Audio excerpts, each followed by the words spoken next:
Hello and welcome to Not Gambling Advice, the baseball betting stream on the Just Baseball Network. It is Monday, June 26th, and I'm here to deliver some MLB winners, and I have it. I'll be honest with you. Yeah, it's been a tough road. I had to take Friday, Saturday, and Sunday off from picks because when you're 3 for 17 or whatever I am, I might even be worse than that. I tracked it. I think that's what I am in the last 20 picks. But regardless, we've barely seen any go through lately. So I did some hot yoga. Producer Cohen and I did some slow pitch softball. I'm still very sore. Not enough credit goes out there to the slow pitch softball athletes like you and I are, right, Cohen? Totally right. My knee is scraped up, but that won't stop me from delivering some MLB winners today. And I also have a College World Series play.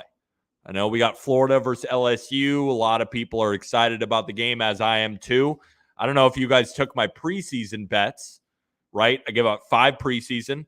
5 of them were the final 8 teams in Omaha, so we did a great job there.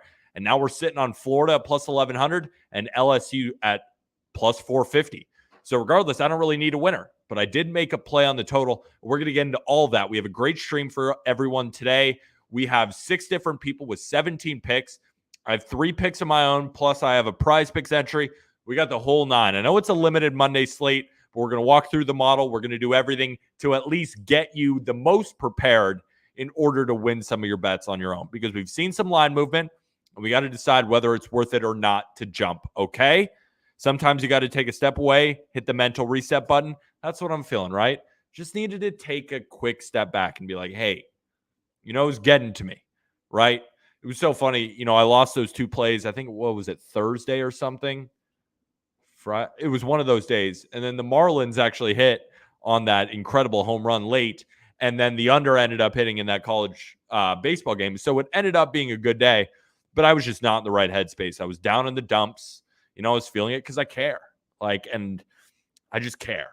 And I don't know how to put that in any other way other than I care about the work that I do. I work incredibly hard day after day after day, right? It's going to be hard to find people who do write-ups every day, right? And those take time. It takes a lot of, work to do all those. And I care about you guys. I care about us making money together, right? Everything is tracked. I'm not one of those guys just throwing out random bets and seeing what sticks and then celebrating one of the ones that win, right? I care about the plays that I put out. I care about you guys. And I let that get the better of me, right? It's not that I don't care about you guys now. I just had to take a step back, breathe a little bit, realize that, again, this is a marathon, not a sprint, and we're going to win today. All right? And this show is, of course, brought to you by the Pikkit Sports App. Producer Cohen's going to drop the link in. I dropped my College World Series play already in there. All the plays are already there. All of the plays on stream are tracked on the Pikkit Sports App. So make sure to use code PETER when you sync your sports book, and you'll be entered into a chance to win $100, anywhere from $3 to $100 on the raffle. It's a free app, makes you a better sports bettor. Absolute no-brainer. So let's flash the leaderboard for the people. Again, tracked on the Pikkit Sports app. A lot of cake. I mean, let's be real. I think this is a good representation. Peter, I care about you more than I care about my girlfriend. Please don't. Please don't. Please don't. I care about you guys a lot, but let's be real here. I love you, though. All right, so I'm in 4th. Not ideal. I'm still up somehow, and I think it's really on the backs of, I know we have a big short memory in gambling, but we were on just an incredible heater before that. It felt like we were winning every day, and then we proceeded to lose every day. Now we reset the vibes. We got the All-Star break coming in soon. Could be another breather, but I'm confident about the picks today, right?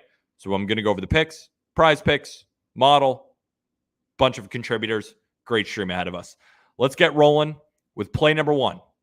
Cincinnati Reds are taking on the Baltimore Orioles at 7:05 p.m. Eastern. So I've heard, before I even talk about it, severe thunderstorms is what I'm hearing, that the game won't be played. And it's the classic, someone in Baltimore tells me that it won't be played at 2 p.m. Weather clears up. That's normally what happens. It's hard to look outside your window and then project weather in the next 5 hours, right? I'm in New York City right now. It was pouring rain earlier in the morning. I brought a sweatshirt to the office. Now it's 80 degrees. It's hot in the studio. It was raining before. Things change, right? But there's been a lot of line movement. So again, if you just are like, you know what, I don't want to take this play, no worries at all. I'm going to be on it, though. I'm going to tell you why.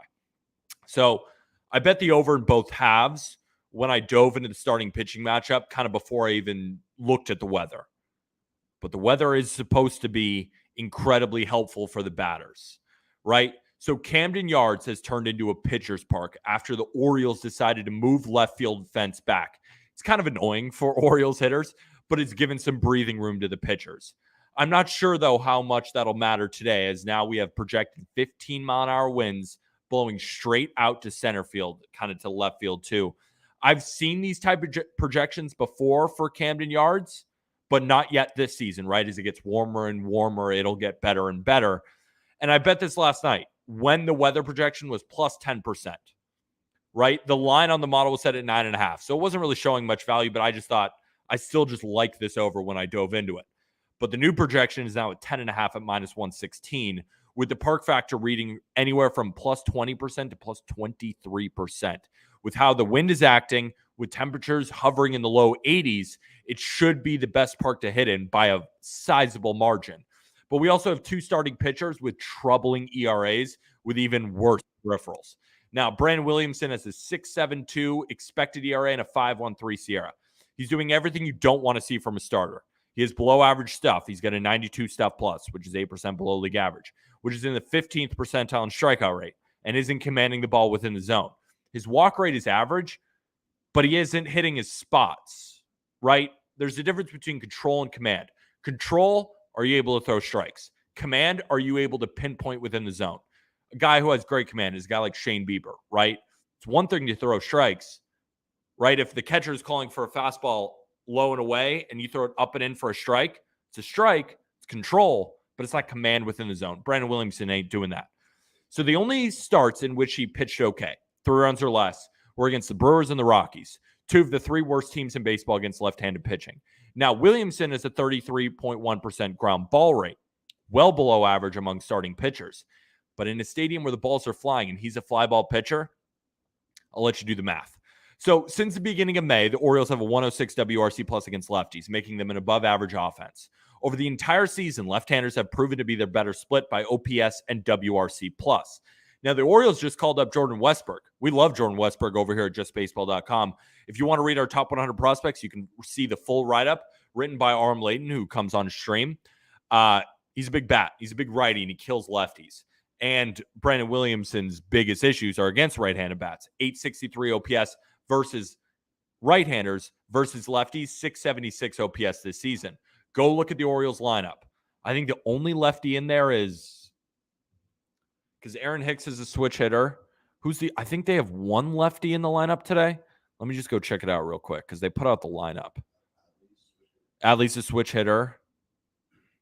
Who's the lefty in the lineup? Let me see. Cedric Mullins is the only lefty in this lineup, right? Because Anthony Santander's a switch hitter. Aaron Hicks is a switch hitter. So crazy seeing Aaron Hicks do well. Good job, Yankees. So Cole Irvin is getting another chance in the rotation for the Orioles after a successful start against the Royals on June 10th. But then he got beat up by the Cubs in 4 innings. And his last appearance was a 1-run outing in 1 inning against the Rays. Now, Irvin's stuff is some of the worst in baseball. He's got a 77 stuff plus. And his 8.87 expected ERA and 4.60 Sierra aren't very good either. Irvin is also rocking the lowest ground ball rate. That's what is key here, right? Because if we got wind blowing out, it won't really matter if we see a Logan Webb, a Framber Valdez, a Bryce Elder. Doesn't really matter for them as much because they keep the ball on the ground. We got 2 pitchers with well below average ground ball rates. A lot of their contact is in the air. When it's in the air and it's flying, again, I'll let you do the math. The Reds offense has a 121 WRC plus since June 6th. What happened on June 6th? That bad man was called up, ranking them 4th in Major League Baseball. The offense has not been nearly as good against southpaws since his promotion, putting up a 92 WRC plus. However, again, it's not a large sample. They crushed the likes of Daniel Lynch, Jared Schuster, Austin Gomber, but were dominated by Clayton Kershaw, Jordan Montgomery, and then a couple bullpen arms here and there. Irvin is much closer to Lynch, Schuster, and Gomber than he is Clayton Kershaw and Jordan Montgomery. They really shouldn't have an issue for him. So that was my initial lean, right? I bet the first 5 over last night. And I was like, yep, this is what I'm rolling with. I view these as the arms that should have the offenses do the most damage against. But I looked into the bullpens a little bit deeper. Who the hell are the Reds going to pitch? They could go Lucas Sims. They could go Alex Young. They could go Fernando Cruz. But everybody else is pretty dire back here. They could throw in some rando, right? I don't know how the Reds are going to get through their offense, or excuse me, their bullpen. Their bullpen is completely washed at this point. They didn't have a day to recover. Then you look at the Orioles. Felix Bautista ain't going to pitch. You got some good bullpen arms there, and obviously, yes, but the Reds, once they face these righties, and there's a lot of righties in this Orioles pen, they just they annihilate them. So I decided I'm going to go in on 9.5. And then, but that's why I added a little bit to the total, right? On the full game. If we look at Ballpark Pal right now, we got 5.72 runs to 5.61. I mean, that's an enormous projection. Absolutely enormous. I couldn't agree more. So I put 0.575 units right at minus 115 on both halves.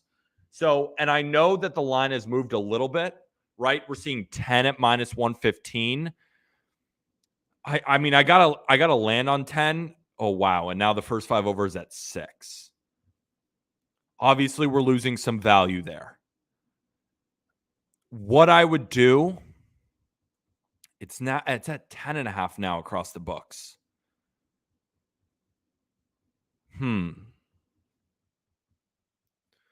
What would I do? So what I will say is model doesn't care. They have the total at 6.6 through the first 5, and they have it around 11 through the full game. So based on the model, you're still getting value. How would I play this if I saw it at its current price? What I think you should do is I still think that just doing the casual 0.575 units on both of those is perfectly fine, right? If it were to land on 10 and land on 6, you don't lose anything. But if it were both to go under, you don't lose anything more than I placed. So that's, I think, the best way to attack this. Richie Parlay, thank you for subbing, my friend. Are you giving gambling advice, Peter? Absolutely not. What are we talking about? With that said, let's get into the second game. Producer Cohen, we got the Chicago White Sox taking on the Los Angeles Angels at 9:38 p.m. Eastern. I got the time right. The pitching matchup is Dylan Cease versus Reed Detmers. Let's get one thing out of the way. I ain't touching the bullpens. Nope. No, thank you. I don't want to deal with Aaron Bummer. I don't want to deal with Reynaldo Lopez. I don't want to deal with Aaron Loop. I don't want to deal with any of these guys. Why do I like this game? I like the starters. Now, this pick, again, we've done this before. Doesn't show any value on the model, right? Because the model can adjust for some things. Can adjust for the Angels putting up 25 runs and now leaving Coors Field. Model hates Dylan Cease. We've said this before. Hates him every single time. And the fact that it still thinks the total should be at 8.5 makes me actually like it a lot. Model hates Dylan Cease, so it's going to give the Angels a high projection. And then the White Sox projection, it probably is what it is. But they're both on travel, so let's talk about it. Before we go any further, again, you'd be a crazy person to rely on the bullpen. Will it do its job? Maybe. Do I have the mental fortitude to withstand it? Absolutely not. Dylan Cease, though, appears to be settling in. He's our dog. This month, he's working with a 2.38 ERA, 32 strikeouts, and 22 2/3. It's also been against extremely good competition, right? He's not just facing the Royals and just getting a bunch of cheap wins. Tigers were easy, relatively, but the Marlins have been an above-average offense, shoved against both of them. He then rattled off 11 1/3, 4 runs with 19 Ks against the Rangers and the Dodgers. When Cease is feeling it and he's striking out guys at a 40% clip like he has the past 2 starts, there's really no lineup that could scare me off him. Now, we look at the Angels stats. They are great in the month of June, right? They're great against righties. But, they just put up 25 runs. It's going to skew their stats in a long sample. But what we do know is that they are loaded with right-handed bats.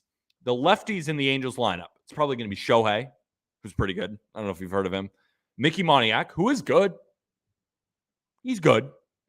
Matt Thaiss, is he going to play? Eduardo Escobar? Those are the lefties. Am I supposed to be scared of them outside of Ohtani?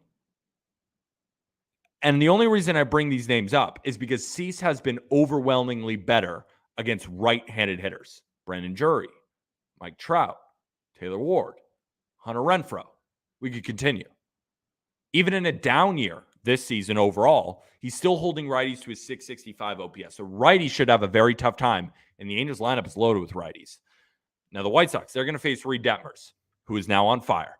He's consistently averaged 95 miles an hour on his fastball. I mean, what a stud, right? Full tick above last year. His slider is a 39% whiff rate with a 297 xWOBA. Very good, making it one of the better sliders by a left-handed pitcher in the National League.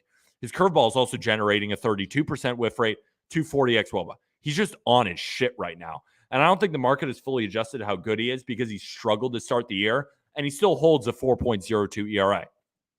He's facing the White Sox, who the narrative is that they hit lefties well. Luis Robert does. Not really anybody else. That's when that White Sox hit lefties narrative. That's when they had the MVP Jose Abreu. That's when they had Tim Anderson hitting 330. But since May began, so it's a pretty decent sample, White Sox have a 99 WRC plus against Southpaws. Average. Last 30 days, fall into a 77 WRC plus. They have the second lowest walk rate in baseball in that span at 4.8%. Why do I bring that up? What's Reed Detmer's biggest issue? The walks. So he's going to face a lineup today that's very, very aggressive and whiffs a ton. So why did I bring up the whiff rates? He's going to get these guys to chase outside of the zone. What it feels like to me is the classic White Sox who are just flailing at the ball and just can't look like they're horrible. Detmer should be licking his chops, right? High strikeout guy, high walk rate.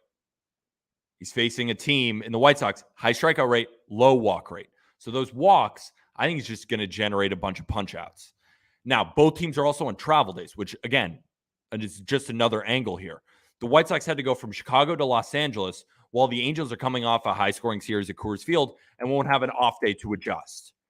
That should be slower than usual early, and I love the way that these two starters are pitching right now. So the pick is the White Sox versus the Angels. First five under 4.5 at minus 115. I put a unit on it. Any thoughts on these people? Matt Theis has an 800 OPS. You should fear him. Well, if he ruins it, then I'll apologize to Matt Theis. Joe Kelly is a legend? No, he is not. No, he is not. I've been on the wrong side of Joe Kelly. I've been on the wrong side of Joe Kelly too many times. Is he a legend in his career? Sure. Right now? No, thank you. No, thank you. No, thank you.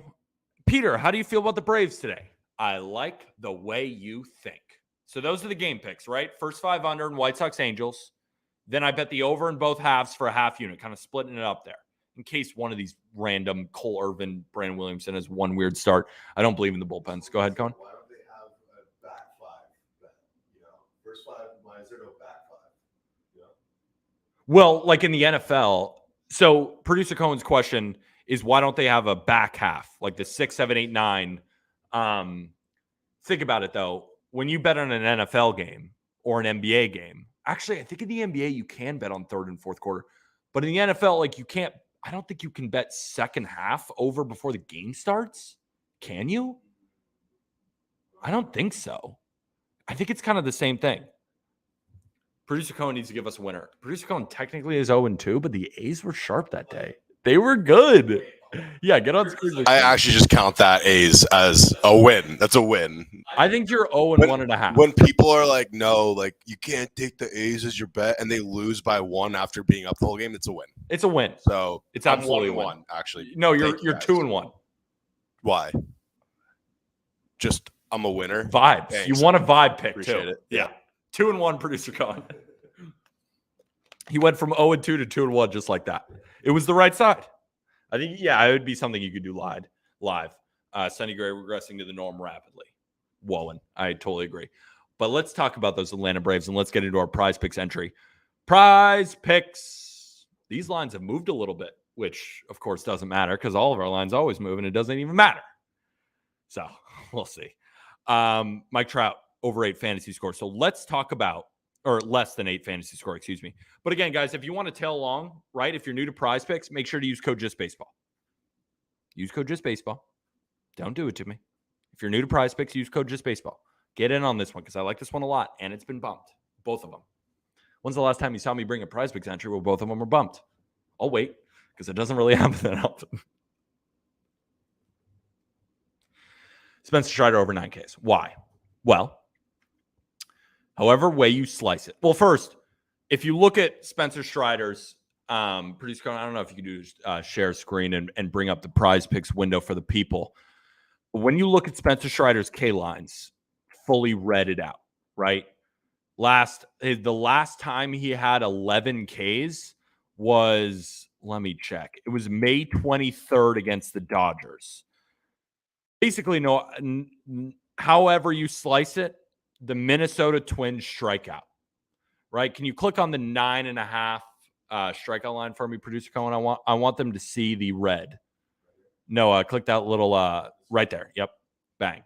Right, so he hasn't gotten this in actually 6 or 7 straight games.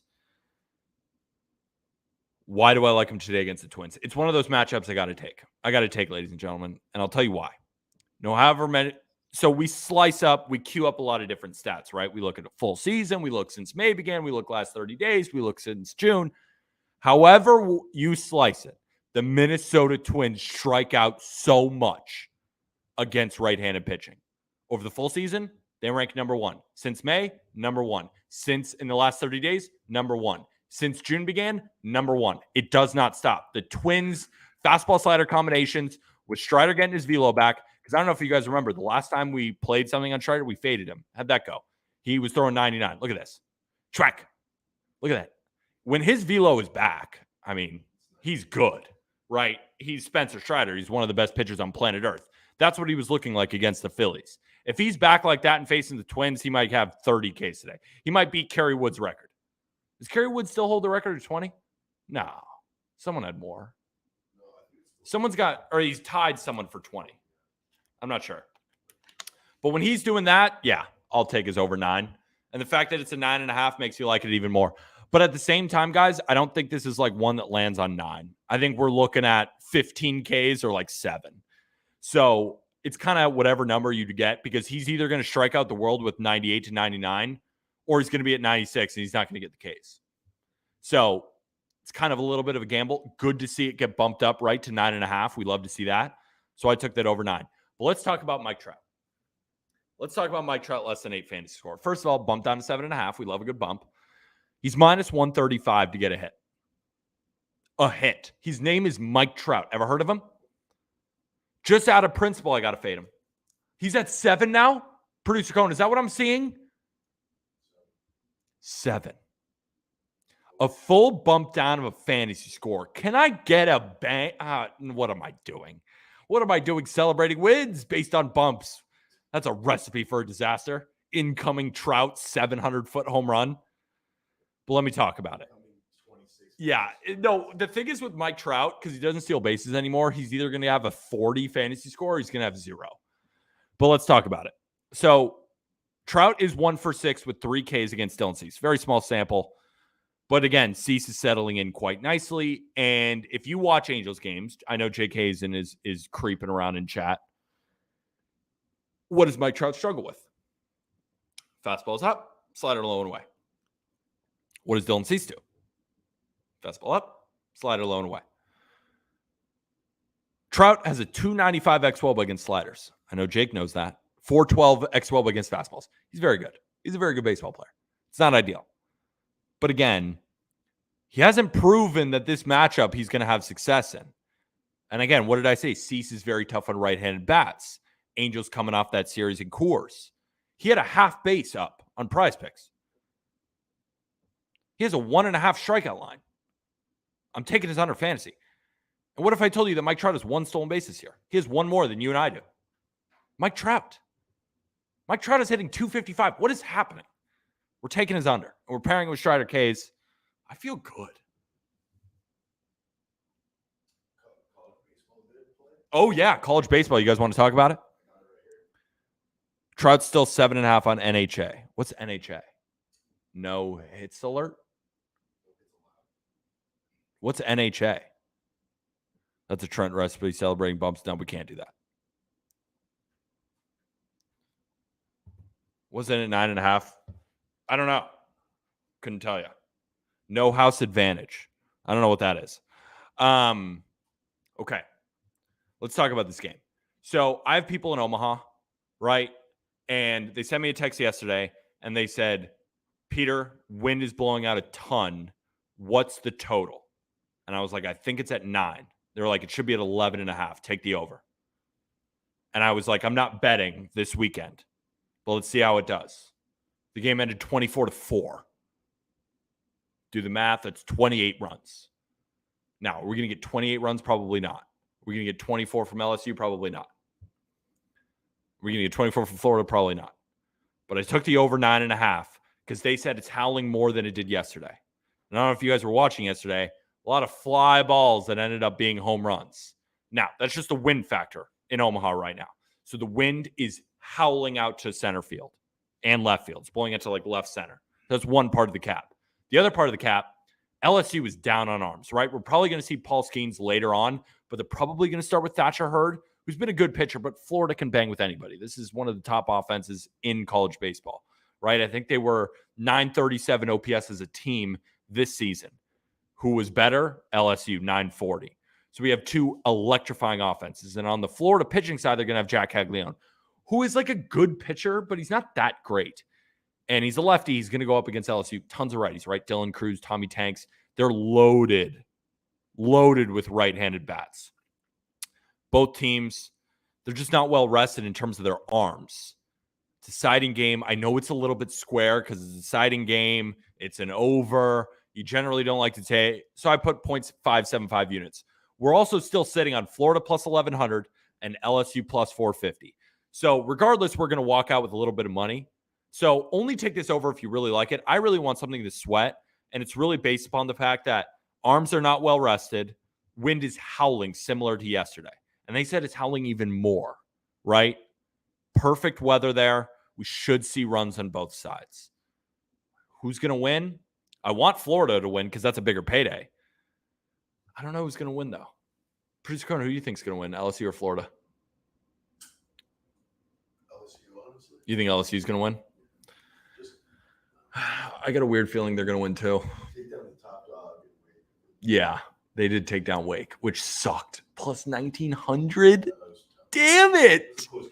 That was such. I mean, the College World Series games would be great. But you guys know me. I'm a very light bettor in college baseball because there's so much variance. It's so tough to tell.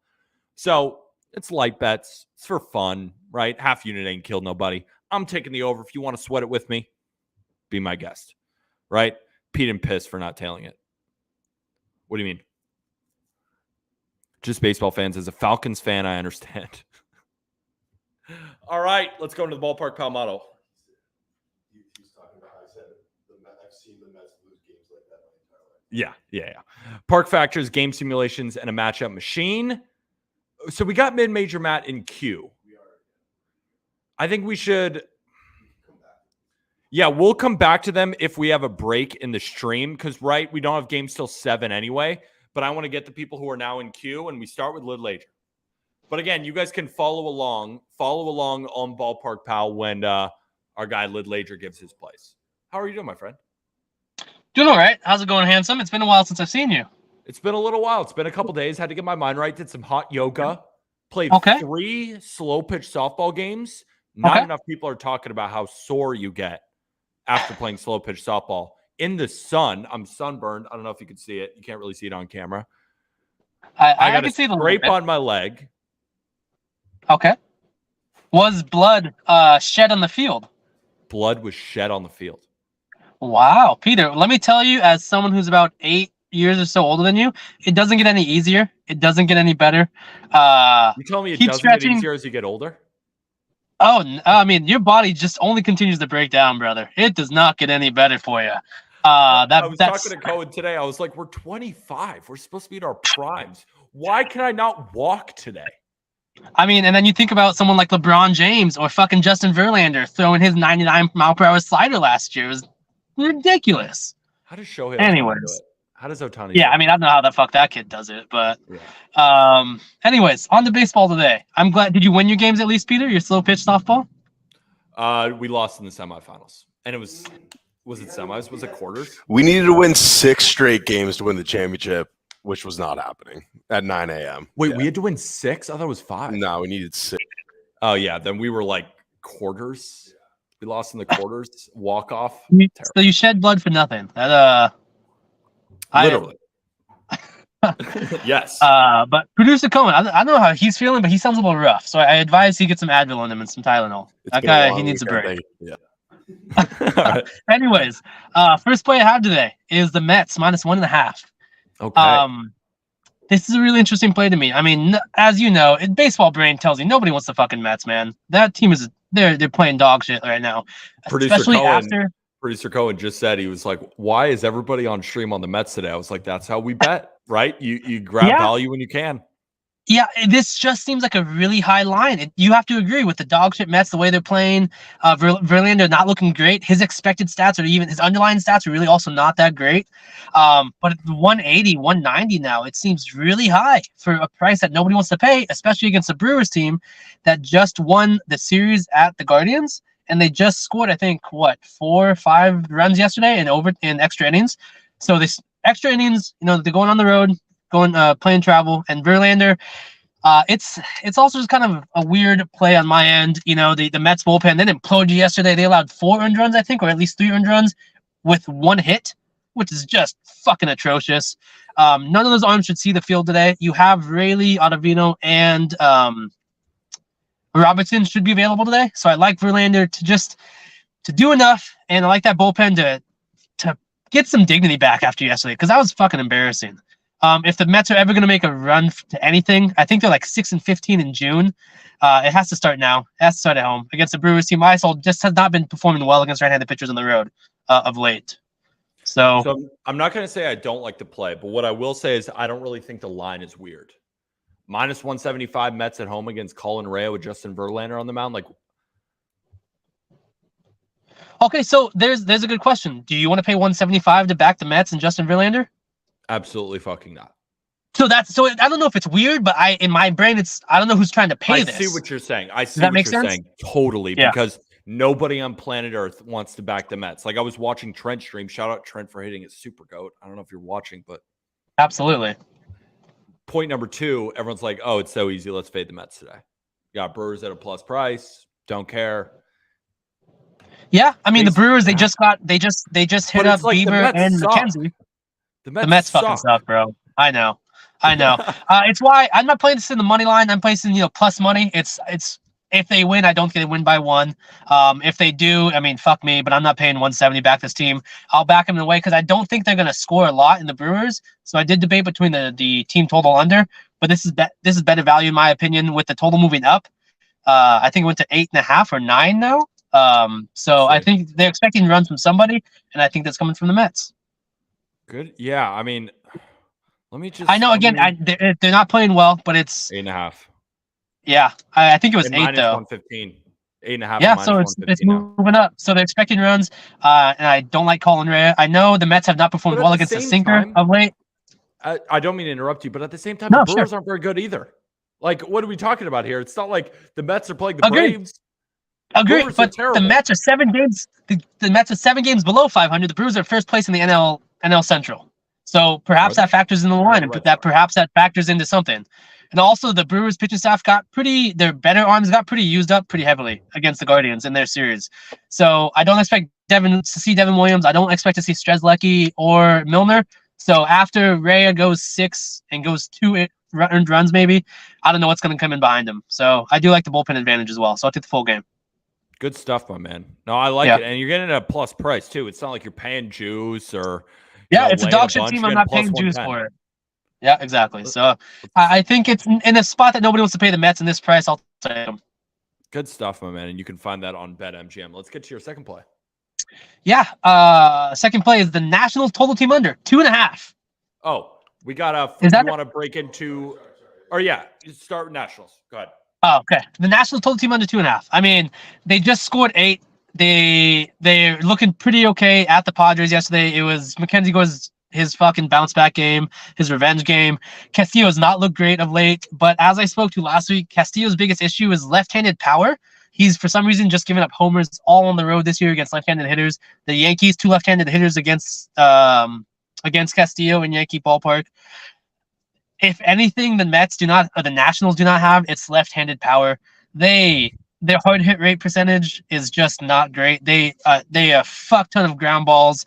And if you're telling me that Castillo's only weakness is giving up the long ball to lefties, and Nationals do not have lefties that can hit long balls, especially on the road, I don't know how they score runs today. And all of Castillo's props, they look fantastic. On Prize Picks, his fantasy score has bumped up, I think, at least once, if not twice. I think he pitches phenomenally today. I really do. And interestingly enough, Peter, his pitching outs, do you know what it opened up at on BetMGM? Was it 18.5? It opened 19.5. And so how do you open up 19.5 for that guy who hasn't touched it, I think, in a month at least? Against the national offense that they just won the series against the Padres. So I like Castillo stuff. I like to find his control there. Just a little bit of travel, too. That ain't going to help. I mean, it's not just stack. San Diego to Seattle. It's farther than most people realize. San Diego to Seattle. It's all West Coast, but it's pretty. There's a good gap. It's like Maine to Miami. It's pretty far, man. Yeah. I mean, that's a 4. What is that? 3 hour flight? 3.5 hour? People underestimate I would say, that. At least 3 for sure.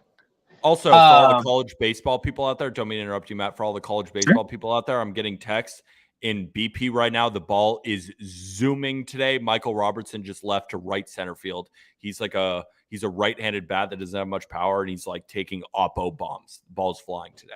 I took the over, by the way, in the Florida versus LSU game. Is this like one of those tweets that Shams put out for the NBA draft and then fucked everybody over? No, this is my guy in Omaha who told me the same thing, but I was in betting on Sunday, and the game ended 24-4. Oh, okay. So, no, this isn't a tweet. This is just my guy who's in Omaha right now. Okay. Well, keep his name secret. We don't want to let that information leak. But a good source, good knowledge, good info. But I think Castillo absolutely deals today. I really do. Against the Nationals lineup that hasn't seen this kind of velocity in quite some time in Castillo. So I like the matchup. And I don't know who's trying to take under 2.5 runs against Castillo, who's not been great lately. Good so I like him to bounce back. I really like what you were talking about, how Castillo's big issue has been left-handed power bats, and the Nationals don't have any of those. I think that's a really good pitch. I like this play a lot. Again, another plus money play. I like it. Let's move on to play number 3. So I actually bought out of this one. There's no real reason. I'm just being a pussy. The whole world this is the most bet on under of the day, which I just don't want to be on. Most people are on it. Call me soft, Peter. I mean, there's a reason I'm down 13 units. No, hey, I've been cold too, and I'm on it. So yeah. But I bought out of it. So producer Cohen, sorry for wasting your 2 seconds for making the graphic. The last thing I have, though, I'll be quick. It's the Prize Picks entry. So this one interests me for sure. I think you'll like this one. It's Steven Strider's. Jesus. Spencer. Good Lord. Spencer Strider. I knew I was saying something wrong. Over 98.5 pitches thrown. As you know, the Braves bullpen got absolutely just abused in Cincinnati. They did not pitch well, but they pitch also a fuck ton. Mm-hmm. And I think whether Strider pitches well or poorly, he's going to get at least pushed to 100 pitches today. And the Twins lineup, they've been striking out, as we all know. I think the highest rate percentage against right-handed pitchers on the road this season, or at least in June. So I think Strider pitches well. You know, I like his strikeouts. I got bumped up from 9 to 9.5, but I think he gets pulled deep as much as he can. I've seen him go 5 innings, 110 pitches, whilst allowing 6 earned runs. So even if that's the case today, I think they just push him as much as the horse can go today. Sounds good. And then Cease over 7 Ks. It was 6.5 on BetMGM, but Prize Picks at 7 because they're a smart book and they don't want us to win. But he's getting 8 Ks. The Angels have reverted back to their form last season when they were just atrocious and striking out against everybody. He's found his slider of late. Cease has, and our lineup is just dog shit. As you were gonna say in your pitch, if I missed it, we're coming out of the cores, so those pitchers are gonna move a lot differently. The bat's gonna be a lot slower today than I think we should be. And I think he easily gets 7 Ks, to be honest. So I got a unit on that to win too. Did you just cash out of your first 500 just because you saw people on Twitter on it? That, and then just, yeah, kind of. It was everyone's on the under. Everyone's on the full game in the first 5 under. I don't like the full game under. I do like the first 5 under, but we were buying Detmers at his peak, which I think Detmers is phenomenal. But I think Javon actually alluded it to on his show. The White Sox are one of the more patient teams against sliders against left-handed pitchers or versus left-handed pitchers. And Detmers, his strikeout main total way pitch is a slider. So if they're not swinging and missing at that, he's going to walk a decent amount of guys. I could be wrong. I mean, that look tells me I'm wrong. They have a 4.8% walk rate against lefties in the last 30 days. He said the White Sox are patient against left-handed sliders. I believe so. Maybe I misheard it, but that's not the only thing that scared me off. But it was, it was a piece of the puzzle in that if that's the case, I trust Javon. You guys are all very smart. I don't try to absolutely. Fight you guys' points, but it's everyone's betting on it. I hope you guys all win. I'm just too much of a pussy to place it. But I do think Cease gets his strikeouts, but if he allows his hard hit contact to barrel up, maybe Ohtani goes yard again because he's a freak of nature. He is a freak of nature. Well, that's the end of your picks. We got to move on to Anthony, but again, Lager, get me out of here. Keep winning. We'll talk to you soon. We'll fucking try, pal. Good stuff. All right, we got Anthony DeBundo from the Action Network. What's up, my friend? The market moved toward you guys on that under. That's a good bet. I don't know why you bought out of it. Under 4.5 minus 115. It's like up to 130 consensus now. Market moved toward the under, and the Angels lineup doesn't look very good again. So certainly would not have bought out of that. I lean that way as well. Would you lean that way? I could not deal with the White Sox or Angels bullpen. No shot. So I took first 5. Yeah, I mean, I get that. That makes sense. 2 high strikeout guys, normally good for unders. Certainly better than, the contact guys, especially the White Sox defense has played all season. And let's talk about high contact guys, 2 pitchers who don't strike anybody out. 1 pitches for the Reds, 1 pitches for the Orioles. And we got 2 good offenses. Let's talk about the over that we're both on. Yeah, I continue to believe in this Reds offense. I have been not just Ellie De La Cruz, but the rest of the depth that's really come through in this group has been impressive. I don't, Kevin Newman leading off. Okay, maybe not great, but they can put a lot of right-handed bats in that lineup against Cole Irvin and make it more difficult for him to nibble around the edges and get those call strikes that he relies on. And like I said, they're loading up pretty much all right-handed bats in this lineup today.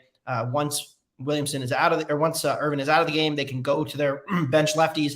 They do have as well. And so the way that this lineup is projecting compared to how I think it will play, I think the market's just been low on this Reds offense for weeks now and still hasn't caught up yet. It's up to 10 now, 10 minus 110. I would still play more juice than that. I'd pass.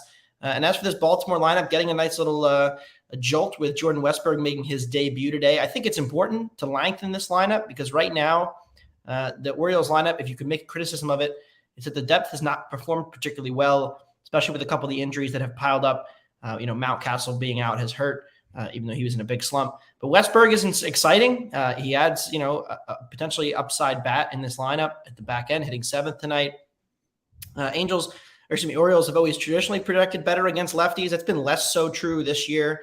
Pretty closer to even in terms of splits, but decent hitting weather in Baltimore. It is very humid on the East Coast today. I think that will help the ball carry. So I do like the over. And I really don't believe in this Reds run prevention. I think their pitching is about to get extremely exposed now that the injuries to their starters are piling up. I think it'll be very difficult for this bullpen and this staff to continue to keep them in this race for the division, even though I love the lineup. Did you have a lean on the winner of this game? Because when I was going through it, it kind of slated out. I was like, I think the Orioles are going to win this game. But what am I going to do? Fade the Reds right now? Yeah, I'm not laying, minus 140 with Cole Irvin. Yeah. He projects worse than Williamson. Better command, but worse stuff. So really, like I said, it depends on if he's getting those corner calls and how the game is being kind of umpired in terms of the strike zone and whether he's not able to get ahead of these hitters. But the Orioles bullpen advantages being at home. But I do think these lineups are pretty comparable. So, if you made me bet aside, I'd probably take Cincinnati just because of the starting pitcher and Irvin being overvalued. But generally speaking, no real opinion on the side, just like that there will be runs tonight. And we're talking about the White Sox-Angels game. You said don't buy out of your position, but you're just going full-fledged 1.2 units on those Chicago White Sox, baby. You love them. Let's talk. Yeah, I do. Yeah, I like the White Sox. I think I might have put that in wrong because I usually just bet a straight unit. Oh, it might just be 1 unit. Then we'll get you. So if you're 1 unit, we'll put you for 1 unit. Yeah. Just a normal play for me. Nothing crazy, but I am buying the Dylan Cease revival a little bit here. He had a really poor stretch in the middle, most of the early part of the season where he just wasn't getting the same level of whips on the slider and the fastball velocity remains down. So it hasn't really come back in a way where you'd say, oh, this is why Dylan Cease now all of a sudden has been so dominant. But really, the stats kind of back it up here. In his last 26 and 2/3, he has 40 strikeouts. In the 42 innings before that, he had 36 strikeouts. It's a pretty significant increase. He's had a 14.7% whiff rate or better in his last 4 starts, which he did not do in any of the 11 starts prior to that. The stuff plus has gone up on the slider as well. So he's locating it better. He's getting more whiffs. And now he gets an Angels lineup that, like I said, with the injuries to this infield, has really taken a step back. It doesn't seem like a lot, but like Neto for Velazquez is a pretty big downgrade with the bat. I mean, Neto was doing some good stuff, barreling some balls. Velazquez is pretty much a straight zero in the lineup. And the third base situation with bringing in Escobar and Moustakas and trying to solve for the loss of Urshela and Rendon. It's very difficult right now to project this lineup to do much damage when pretty much only the outfield can hit. So, I'm just down on the Angels right now, and I'm up on Dylan Cease. I love Detmers too. I think it's why you're seeing a lot of the under love. Everybody's looking at the strikeouts and how much Detmer's stuff has improved. Certainly true. But the White Sox still in their better split against those lefties. They're a league average offense against lefties, much worse against righties. Berger, Robert, and Eloy certainly will be in a potential prime hitting situation tonight in that lineup. Was there any reason you didn't take White Sox first 5? I just didn't hear you kind of talk about the bullpens, and I know this is really a tale of Dylan Cease. I'm just curious. Not necessarily, no. I don't really have a huge difference between the bullpens. If you wanted to split your bet on each, the F5 and the money line, that's fine. The White Sox bullpen is a little bit better right now, but it really depends on who's available and who's not. Outside of Estevez, though, I'm really not high on the Angels bullpen. Yeah. So I do lean toward the White Sox having maybe the slightest of bullpen edges, but really a wash. It's just that starting edge for sure when Detmers and Cease are in the game. Good stuff. Good stuff. Chicago White Sox and the over. Have you heard? So all I'm hearing from Orioles fans and people in the area is that they don't think the game is going to be played because there's been thunderstorms kind of all day. I've heard it's supposed to pass by game time and that it's going to be totally fine and there's going to be wind blowing out. It's going to be good temperatures. Have you heard the same thing? What's your read on the weather? My read on the weather is that I just watched the local news here in Philly just before walking into the room to record this. And it looks like 7-8 o'clock is when the heaviest stuff moves through Baltimore and Philly. So, a delay is certainly in the cards, but I don't think it will postpone the game because it's more of like one of those summer storms where it rains for an hour and then it's fine. Yeah. That will impact the conditions, though. It tends to cool off a little bit, so don't love that. Hopefully we can get some baseball in before the storms.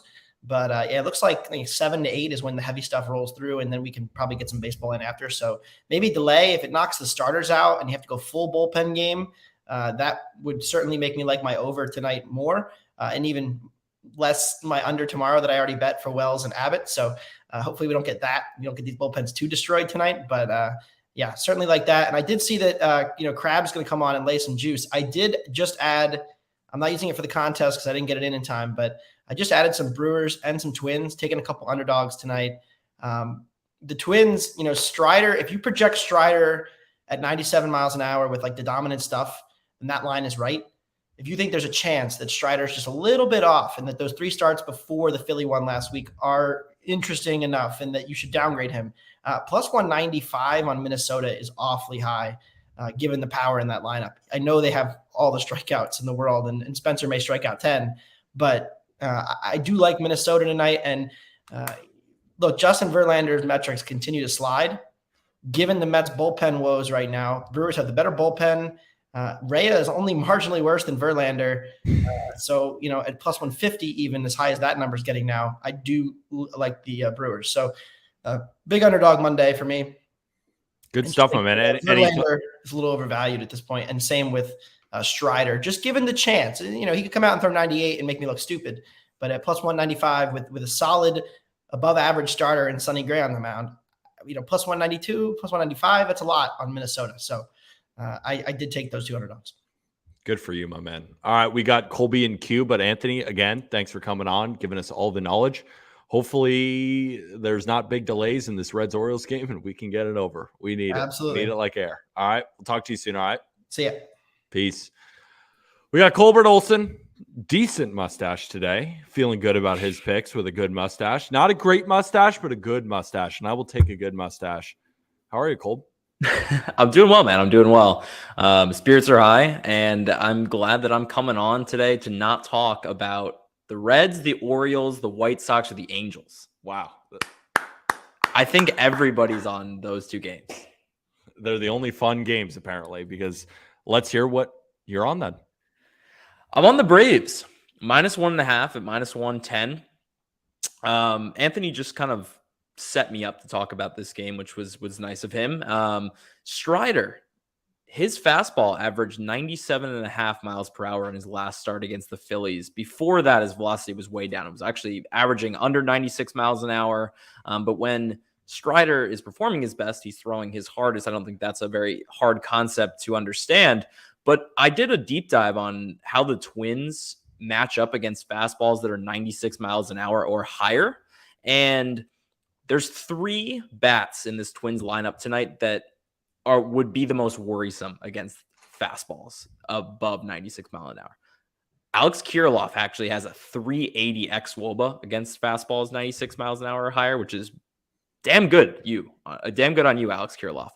Buxton is also up there. Kyle Farmer's up there. Every other Twin in the lineup tonight has an xWOBA of 266 or below against fastballs 96 or higher.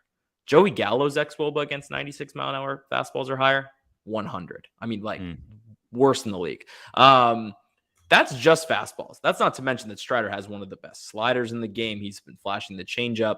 But, this Twins lineup has been struggling as well beyond just facing Strider. Even when they face bad pitchers, they have a 720 OPS the last 14 days. Well beyond that, they've been struggling. Lots of strikeouts here. So I'm expecting the good version of Strider tonight against this Twins lineup. But the reason I really love this play is I think that the Braves, no matter if Strider pitches well or not, I think that the Braves can put up a ton of runs in this matchup against Sonny Gray, who has regressed mightily. I came on last week and talked a bit about Sonny Gray and how he's performed. In April, a 1.97 FIP, 30% K rate. In May, it was about the same 2.49 FIP and a 25% K rate. In June so far, though, Sonny Gray has a 4.24 FIP, a 16% K rate. And if you actually go back to May 1st and just take his numbers from May 1st, he has an ERA in the high threes, a FIP in the 3.6 to 3.7 range, and has not given up really any home runs. But now he gets a Braves offense that has a 960 OPS the last 14 days.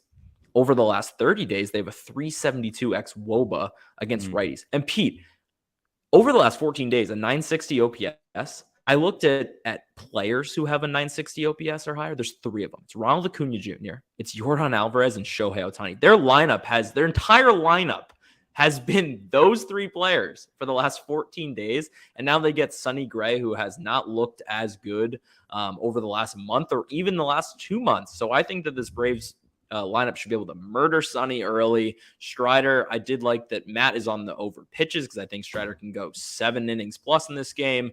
And yes, this Braves bullpen is decimated somewhat. Like the top arms aren't going to be pitching, but you can give me Colin McKee, Jomez, Kirby Yates in this matchup, and I think they're going to have the breathing room to blow out the Twins in this matchup.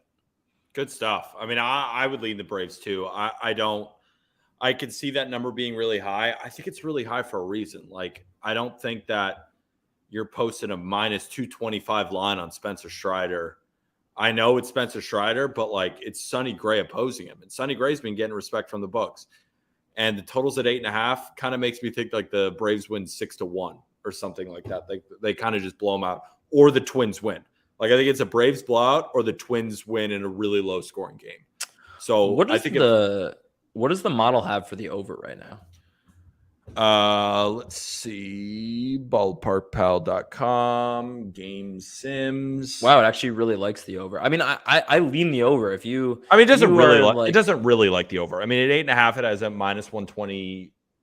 Oh, that's actually it refreshed when lineups it crept up finals. Yeah. So yeah, now it's showing a little bit more value on the over, but nothing crazy. Probably thinks it should be at 9. Yeah, I mean, I would say if you're not a believer in Strider tonight and you still want to attack this game, then I don't think the over is a bad play either, because I think the Braves bats will show up regardless. But yep, Braves -1.5. That's what I'm on. So that's my only play today, Pete. Short slate today. I did tail your over in the College World Series game. 1, because I like it. 2, because you got to have something to sweat in that game. It's going to be fun. A fantastic game. So hopefully a lot of runs. So while you're on, let me just pitch to you why I like it. And for anybody listening, I'm hearing people LSU or Gators chat. So kind of a cop-out answer, but it's awesome. And for anyone who told me preseason, they're sitting with a Florida plus 1,100 ticket and an LSU plus 450 ticket. So regardless, we're walking out of the College World Series with some coin. But what I'm looking at is our guy, a couple guys who are in Omaha right now are saying that the wind is howling, right? Sent that to me on Sunday, said, go with the over. And I said, I'm not betting for this weekend. Let's see what happens. Game ended 24-4. Now, do I think it's going to be 24-4? No, I do not. Do I think 9.5 is still too low because there's the possibility of Skeens coming in through 120 pitches? Yeah, he might be Superman. He won't be as effective. And Jack Caglione, he's a good pitcher. He's not a great pitcher, and he's a lefty going up against a bunch of high-powered righties in the LSU lineup who just got blown out. I think LSU is going to score, but at the same time, I'm worried about LSU. I think they played 7 games in 8 days. The bullpen is just trashed right now. Not going to be a lot of high-quality arms. I think it's going to be one of those 7-6 type battles where it just ends up going over 9.5. And it was sitting at 9 for most of the day, went up to 9.5. We're seeing guys like Michael Robertson hit Oppo tanks. He's a righty who doesn't hit home runs in BP. If the wind is howling like it was yesterday, I'm taking the over. And it's a half unit play, right? We're nothing crazy. It's something to sweat. Sorry? Who do I think wins? Colby, who do you think wins? I want Florida to win because that's the bigger ticket. But I would not be – I'm very confused on a winner. Who does LSU have on the mound? I genuinely don't know much about this matchup. Thatcher Hurd, who's been great out of the bullpen, but he's just been used a ton because they've been playing 7 games in 8 days. Good pitcher. But it's that's another reason to take the over, isn't it? These guys are definitely beat up by now. It's like a swingman type. It's like if Tanner Houck, a good pitcher, but let's say he's thrown 70 pitches in the last 3 days. You're just yeah, he's good, but he's just not up to his standards right now. Yep. That's his the kind arm's of hurting. He's taking a lot of Advil. These guys are just taking a lot of Advil going into tonight. I mean, I'm a couple years older than them, and I'm sore from some slow pitch softball. And I would consider myself a similar athlete to them. Yeah, but Pete, when's the last time you stretched? You know did what? A little quad pull. I did hot yoga. I did hot yoga over the weekend. That's a good start. Maybe that's going to get you on a heater here. Would be nice. All right, we got crabs in queue. Colby, appreciate you, my friend. We'll talk. Sounds good, man. Good luck tonight. Talk to you later. All right, we got the crabs. We got crabs. We got crabs. We got some crabs. Yeah, and we got 3 grease plays. How about it? Hey, you're playing your card. It's not a 3-unit bomb. Kind of. It's 3 3-unit bombs. Okay. You take what you can get over there, Pete, though. You take what you can get. All right. Look, it's a 6-game slate. It's one of the worst slates I've ever seen. It is what it is. Half the games are minus 250s. So we're going to start playing some of these. It is what it is.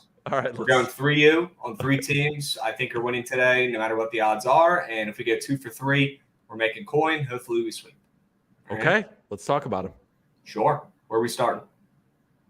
Mariners have them out. All right, let's do it. Minus 250. That should be a safe late pace. I can't even say this with a straight face. Who are you?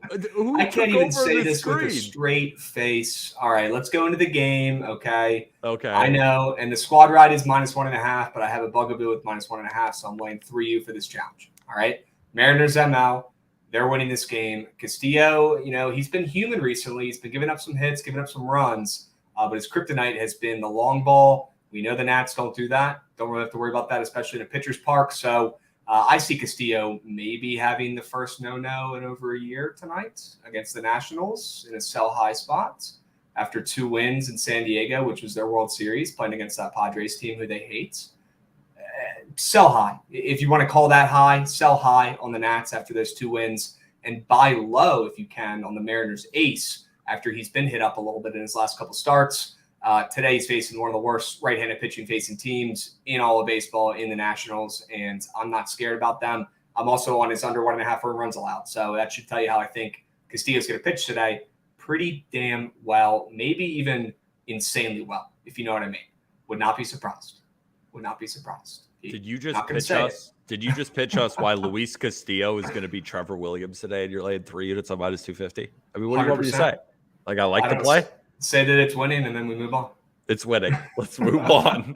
You're going to be so pissed if the Nats win this game and you laid 3. 100%. Like, you're dealing with fire here, my friend. I don't think the risks outweigh the rewards, but let's hope Seattle takes care of business and everything goes according to plan like I'm expecting. Okay, because if they lose, I will be insanely pissed. Yes, 100%. Okay. Hey, Let's go to the Mets. All right, the Mets are an absolute shambles. Still waiting for you to come back on BTL to defend the Mets. I don't even know if you could at this point. They are dog shit, but they're winning today. I can't believe I believed in them. Look, I don't blame you. It happens every year. They even get some of the smart people like you. They even had you brainwashed a little bit. Look, the Mets go out there. They buy a bunch of cool pieces. You get a couple new cars out in the lot. It's still a shit house. The Mets are still a shit org. You know what I mean? And they're going to find a way to F it up, and they already are. It's crazy. So with all that being said, Mets ML today, 3 units. Sure. Verlander, he's going to deal today. I love that his strikeouts got bumped up. I think he absolutely shoves against the Brew Crew, and the Mets pull out a win. Not much line movement in this game. If anything, maybe 5 cents towards the Brewers, but I really don't care. Brewers are playing decent baseball. Honestly, Ray has been fine. But I thought Verlander, with how suspect he's been overall, and the Mets, who stink, being minus 175, is pretty hilarious against a team with a winning record. I think they get back on track, at least tonight, and get a win with Verlander on the bump at home. Good stuff. I mean, I got nothing for you. Yeah, I mean, you shouldn't. Mets ML. 175. Let's go to number 3. Braves, fuck it. You're going to have to make a highlight if this full fades, and you're going to have to post it. Okay, and just make the title of the video, biggest idiot to walk this earth. All right. Chat, and by the way, I have to say this. Please do not tail these picks. For the love of God. Whenever I come on and give plays on the stream, they never hit. If you haven't picked up on that yet, do not tail these. If anything, fade them. Okay? Pick number 3. Braves ML. Look, Strider, he's been all over the place recently, but his last start, he looked pretty damn sharp to me. His strikeout prop has been bouncing back and forth between 9.5 and 10, or sorry, 9 and 9.5 all day. Right now, still 9.5. Either way, I think he absolutely shoves today. Not a hot take. They're minus 225 against Minnesota. But look, I thought this price, even with the Braves being cracked out recently, winners of 9 of their last 10, looking like the best team in baseball right this second. Even with all that being said, Strider has been a little sauce over the past month or so at times. And Sonny Gray. I mean, this guy is so underrated, but I look through his games this season. He's pitched against so many bad teams. I don't even know if I can take it seriously. And recently, he's been giving up way more hits and looks like he's coming back down to earth. So I want to fade him. I'm going Atlanta ML, and I think even minus 230 with the Braves being the best team in baseball right now, I still think that's a fat price, and I know the Braves are going to take care of business and win on the ML, probably by a run, probably a sweater, maybe a little low scoring. But Strider's going to take us home, and he's going to get the Braves a win. See, the way I thought about this game is like, I actually totally agree with you. I was like, I think the Braves are going to win this game 6-1, or the Twins win 3-2. I think it's going to be one of that game where Strider just looks unconscious. Yeah. But I like, even if he doesn't look that good, I still have no faith in this Twins offense, even with a slightly downgraded Strider. If we see that, they strike out more than anybody on planet Earth. Like, again, Strider, how does that go well? I mean, it's baseball. They'll probably score 9 runs. I'm just like, I can't see it. It's like one of those matchups. It's like back in the day, like last year when we were doing our Twitter streams, where it was like Paul Goldschmidt's facing a soft tossing lefty, and he's hitting 700 against them. Like, you got to take it. Yeah, what can you do? What can you do? Even I was taking those at that point, 100%. And they were hitting. Like, that's just baseball. It's like when the matchups call for it, one team strikes out the most in baseball against righties, and we have the highest strikeout guy in Major League Baseball. 2 + 2 = 4 most of the time. Let's hope it's tonight. Let's hope it's tonight. And Javon had a great point on BTL. We were looking to maybe fade some of these Twins bats today. Not a lot of Twins bats up there to even fade. And I'll tell you what, nobody's taken the Twins bats, especially tonight against Strider, or even without that game tonight with how they've been performing. So that tells me with those guys off the boards, they're not going to do diddly squat today. Give me the Braves to take care of business and complete the 3-play, 3U, 3-piece make. What could go wrong? A lot could go wrong. But let's hope we sweep. And I hope you sweep. Come in here, happy camper tomorrow. All right. Absolutely. Good stuff, my man. I mean, good luck. I'm praying for you. I love it. What else can you say about, even you can't chirp back with minus 250s. You know what I mean? What can you do? We just go about our day and let's just pray that they hit and I don't look like a fool. Okay? You're the best, my man. We'll talk to you soon, all right? Yeah. Well, they might not hit, but at least I come on and I crack a smile at them. That's all we need today. That's all we need. That's all we need. Positive vibes. All right, chat. Make sure you guys get these in. Make sure you get these fades in nice and early. Game start up soon. All right, boys. I'll catch you tomorrow. Goodbye, Krabs. All right. Ollie, what are your thoughts on Braves minus 225? You like it? Oh, ghosts are muted. My thoughts are simple that Krabs is the man. Nothing but respect for him. He's a grinder.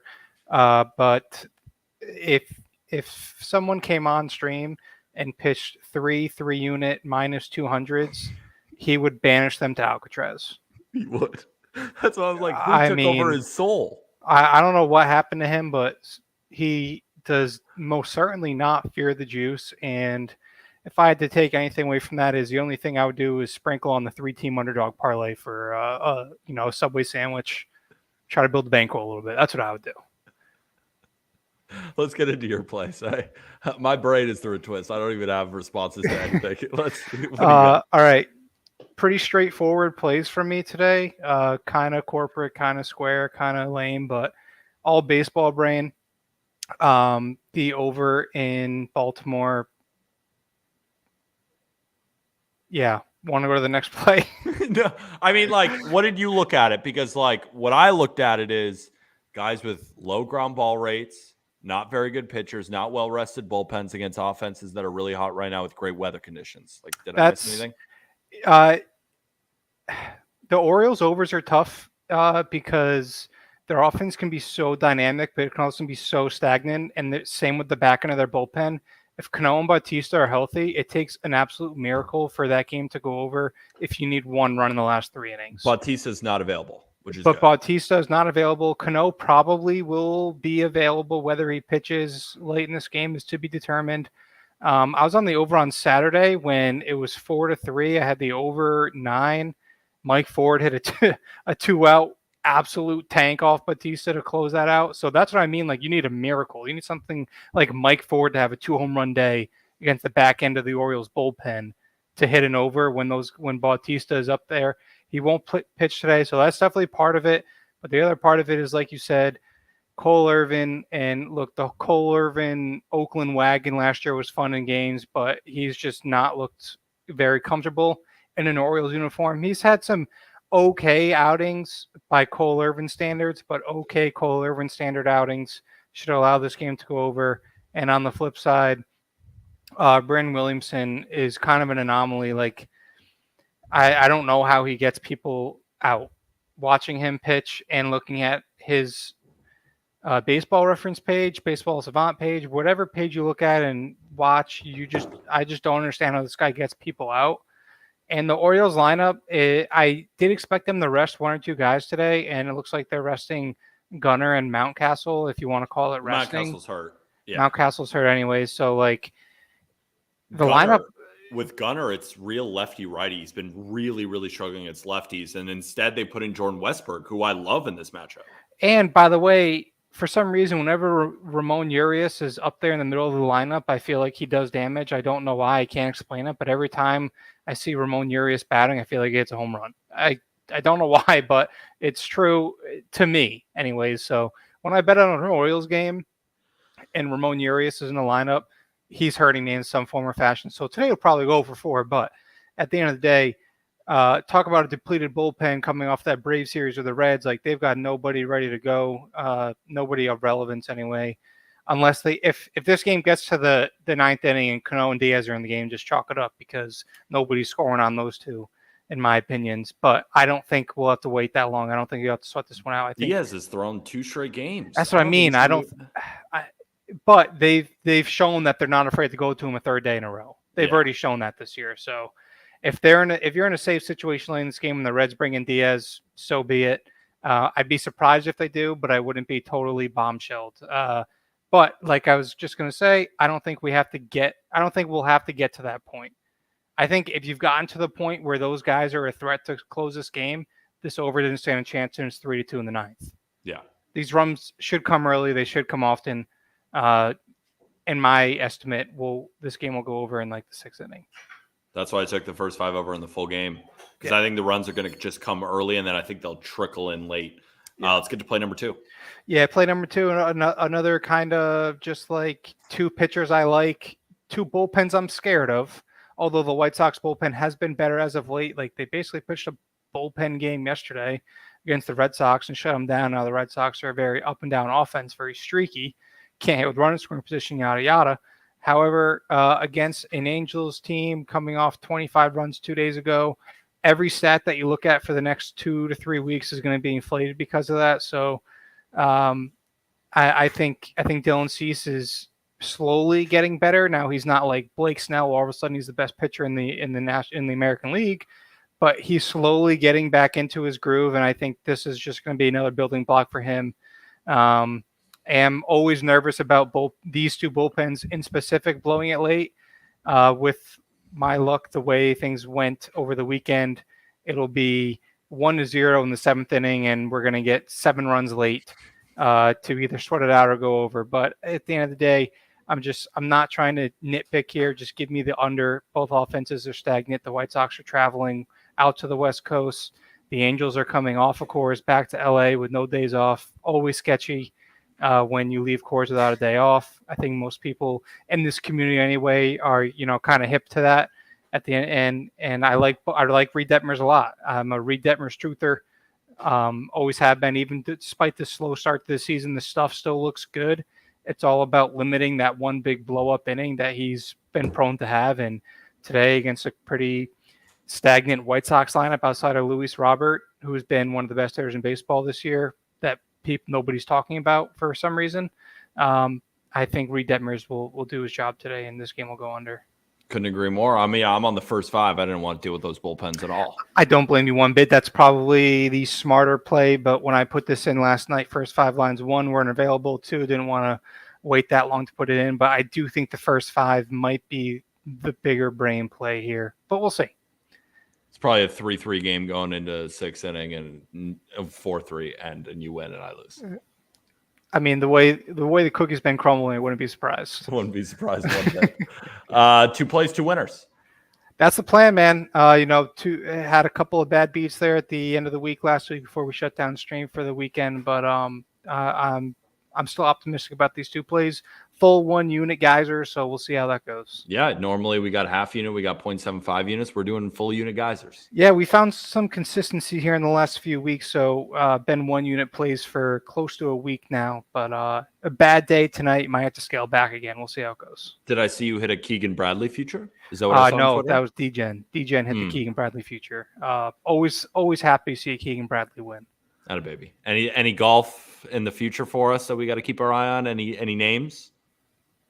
It's Ricky Fowler week, I believe, but wow, to be determined. To be TBD. Well, follow TBD. Ollie 1 unit on Twitter, and you can get all the golf stuff you like. Ollie, always appreciated, my friend. All right, we'll see you around. Who else we got in queue? That's it. Jake, DeGen, and Ben all can't make it. Jake, DeGen, and Ben all can't make it. Well, DeGen's plays are postponed. DeGen's plays are what? Is this game still going on? Minnesota team total under. Yeah. I don't know.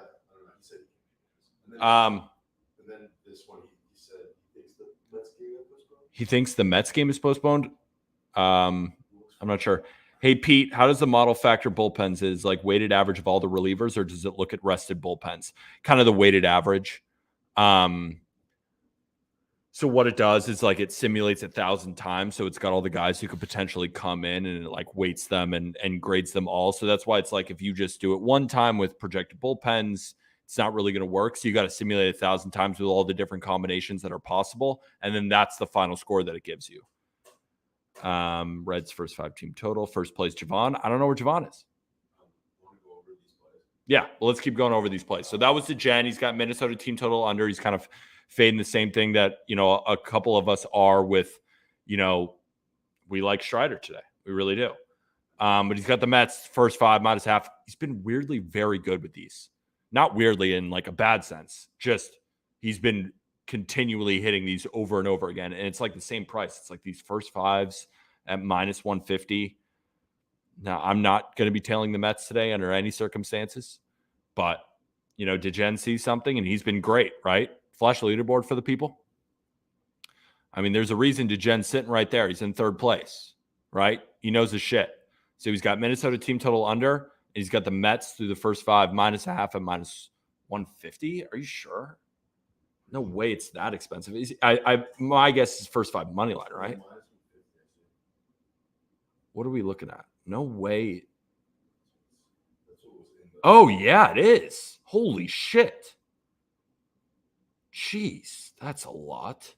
All right. Well, we'll see. All right, let's go to Chicago team total under 3.5. I love that with Jake. He probably loves Reed Detmers and is seeing a lot of the same things as me. If you could flash the leaderboard one more time, show the people where Jake is. Bang. Number 2. Taking Chicago White Sox team total under. All right. And then Ben. Mets, Brewers under 8.5 at -105. That is currently still at -105. The model actually likes this one. They're putting the total at 8. So a little bit of value there. 8.5 at +109. So seeing some value there based on the model. Let me see. Yeah. Don't hate it. Don't love it. But again, don't hate it. All right. Let's what else has Ben got? A literal banger. What is that? Strider under K's. Well, I hope he goes over. Castillo over 6. Verlander under 6.5. Trevor Williams over 4.2 units +900. He has hit these before. This is not a fluke thing. Ben has hit these entries. Do you like Mariners Braves moneyline parlay or Mariners -1.5? No, I do not like taking all the favorites together. I don't. I mean, it might hit, but generally, like, if you want my real opinion, right? I'm never going to tell you that looks good. I'm never going to take all the big favorites in a parlay. No shot.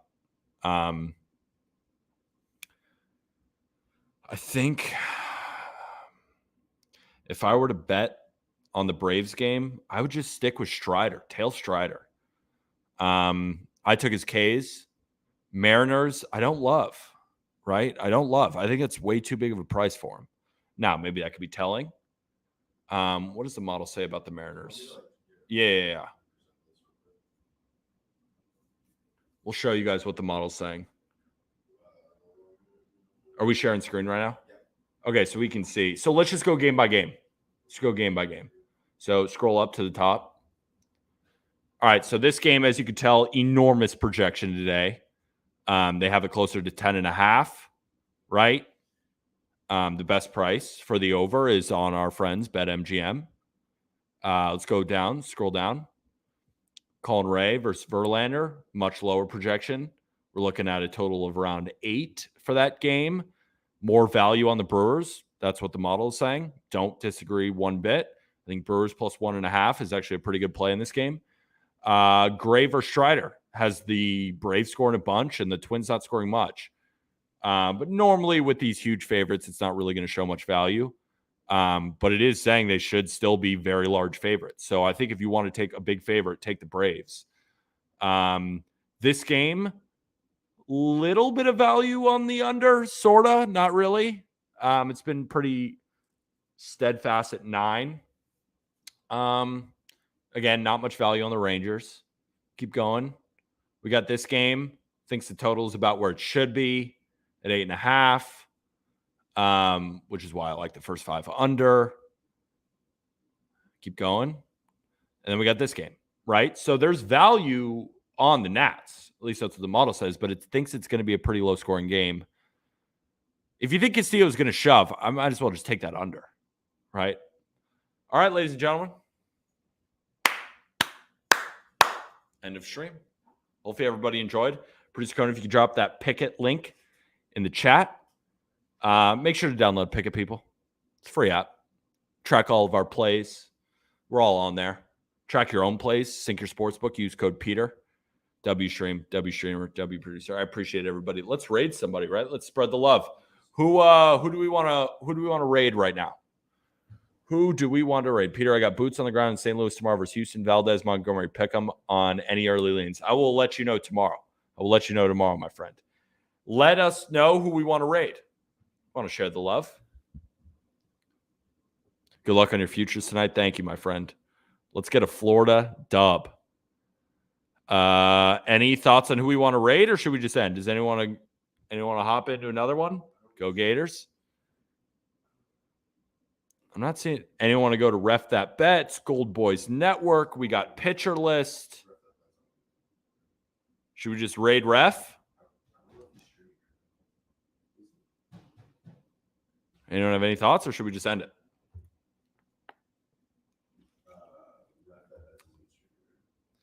Pitcher list? We can do that.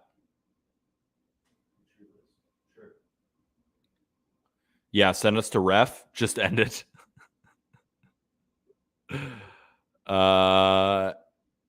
Anyone else? W Stream. Thank you, Kitch. Appreciate you, my friend. Let's raid Ref. Let's give him some love. Oh, he's not streaming? All right. Then we'll just end it. All right, everybody. Love y'all. See you tonight. Let's get some wins. We need it. All right. We got to remember one thing. It's not gambling advice. Peace out, everybody. Good luck.